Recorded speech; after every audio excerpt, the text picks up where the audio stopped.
All right, y'all, real quick. I'm not going to be on here very long at all. I'm going to get right into this. I'm even going to skip my intro.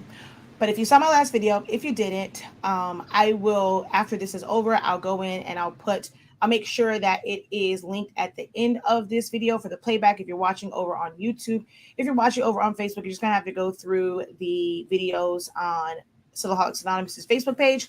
But I just did a video and I was showing a printable heat transfer vinyl transfer that I was doing that I printed with my Roland. And there was a lot of like white spots I had to go in and clean up with the X-Acto knife. It was a lot of areas, and I'm like, man, that's a lot of area that's like kind of messed up. And the Roland is, I mean, I'm not gonna say like you don't have times where it's not going to be like completely accurate, but I was like, man, it can't be like this many areas. And then it was like on both sides. So I was like, you know what? Let me go back talk about the fact that I could have cleaned up a lot of this in Silhouette Studio and I didn't. So when you do a trace and detach, as you can see, because I'm zoomed in on it, because this image is not like a super high resolution where all the edges are sharp, there is some pixelation. So when you do a trace and detach, it is kind of picking up on those, and the higher you have to go up on your threshold, it's picking up on that, and it's making it to where it wasn't like a really tight trace.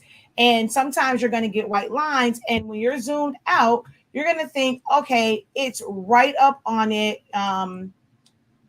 Like for the most part, like I can see some of the white in here where the line is, but you'll think, man, it's right up on it. I'm good. And then when you get all these white lines, it's like, okay, where did, why do I have so much of the white line? And it is because of how it traced and where your lines are. So I'm going to zoom in. I'm not going to do the whole thing, but I just want you guys to see the difference and why it's important to know how to use your edit points, because trace and detach is not always going to give you the best results.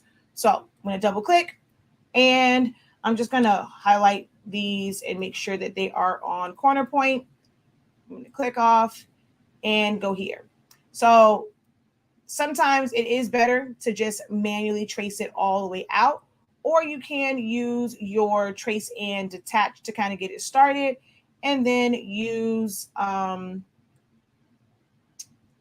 edit points to clean it up. So at least you won't have to do what I call like long distance editing, because you'll have to bring it all the way in. But this would end up giving me a really clean cut because it's right on the line and really be contoured to it. Because some of the spaces I was like, man, this doesn't look like the roll and move type situation. It looks like it was just not set to cut right. And so I zoomed in on it, and of course that's what it was, to where it wasn't all the way like right up on it. So this is why it is really important, guys. It is something that can be time consuming, but I would have rather done it here to where it just cut and I didn't have to worry about it after the fact, because it had so much white and this was going on something that is black. I had to spend time to where that video ended up being an hour, one, because it didn't cut right. And then two, I had to go in there and clean it up. And then I just finished cleaning up the second one. So that took up way more time. So imagine like if I had to do this one here, but I was doing multiple prints, they all would cut efficiently. But because I did two different prints, I had to clean up twice on two different transfers. So it's better to do it right in the program so that it cuts better and you don't have as many you have to clean up. So I'm just going to go in real quick, like I said, and just show me pulling this in and just showing the difference between it being a solid like black line and then here isolation. So as I pull this down, I'm going to pull this one up.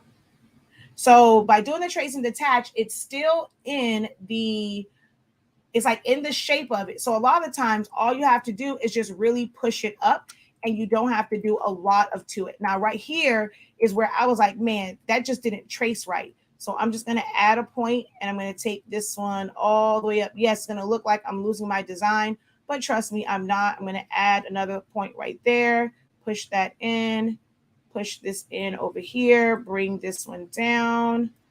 I'm going to make it a curve and fix that and bring that in some. So now on this side, I'm going to point here, pull it all the way out until I see the white again, pull it back in, add a point and pull this until I see it, and then fix this corner right here.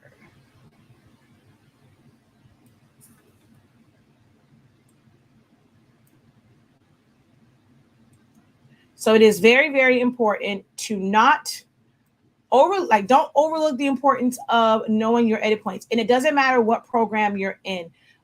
Knowing how to work your pen tool in Photoshop. This is how you get really, really good, clean outlines on images when you're doing it in Photoshop. So Photoshop has basically nodes from using the pen tool.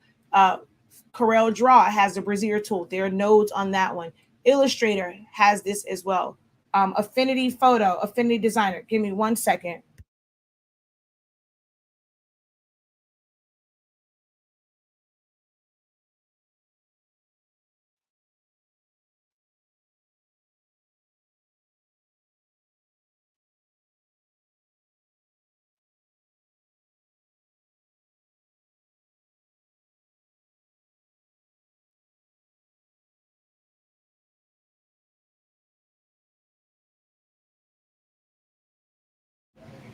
Alrighty. Hold on, y'all. Okay, so I got a call on the business line. So I gotta hurry up. So just want to show you, like, cleaning it up, and don't want to move it. Just moving around my edit points. We have 2 days of edit points in Essentials to Silhouette Studio. So you'll really become proficient once you go through all of the different training things in that particular class. But don't overlook and don't downplay learning how to use your edit points, because it can change a lot of things. It can make your life a whole lot easier. If it was just one, you have to go in there and clean up. And if you don't have a steady hand like me, it probably won't come out as good. I've been hand cutting for such a long time that it's like second nature to me to be able to cut with an X-Acto knife or even a pair of scissors and get nice clean cuts. But if that's not you, then it's best to learn how to do this and do it in the program. So you can see now it's just a lot cleaner than, say, like up here where you can see it. So when you're zoomed out, it may seem like you're on the edge, but these little like pixels right here, that's going to show up as a significant strip of white. So learn your practice your edit points. All right, guys, gotta go. Until next time, have a great one. Continue to unlock your creativity and be incredible. Peace.